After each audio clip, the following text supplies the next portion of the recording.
ಅಸ್ಸಲಾಮುಅಲೈಕುಂ. ನಮ್ಮ ಶೇಖ್ ಹಸ್ರತ್ ಇದೀಗ ಏರುವಾಡಿಯಿಂದ ಬಂದು ಅವರ ತವರೂರಾದಂಥ ಕಬಕದಿಂದ ಇದೀಗ ಅಜ್ಮೀರಿಗೆ ಹೊರಟಿದ್ದಾರೆ. ಕಾಲ್ನಡತೆ ಮೂಲಕ ಅವರು ಈಗ ಇಲ್ಲಿಂದ ಪ್ರಾರಂಭಗೊಳಿಸ್ತಾ ಇದ್ದಾರೆ. ನಾವೆಲ್ಲರೂ ಅವರಿಗೋಸ್ಕರ ದುವಾ ಮಾಡಬೇಕಾಗಿ ಕೇಳ್ಕೊಳ್ತಾ ಇದ್ದೇವೆ.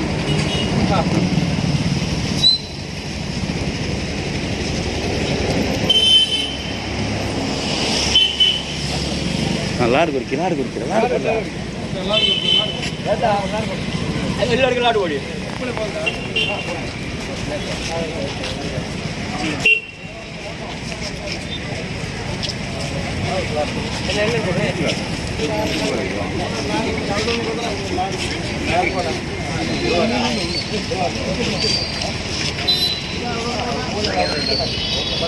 ಬಹಳ ಅದ್ದೂರಿಯಿಂದ ಸ್ವಾಗತವನ್ನು ಮಾಡಿ ಇಲ್ಲಿಂದ ಕಳಿಸಿಕೊಡ್ತಾ ಇದ್ದೇವೆ ನಾವು ಅನ್ಸಾರ್ ಬಾಬನವರನ್ನು.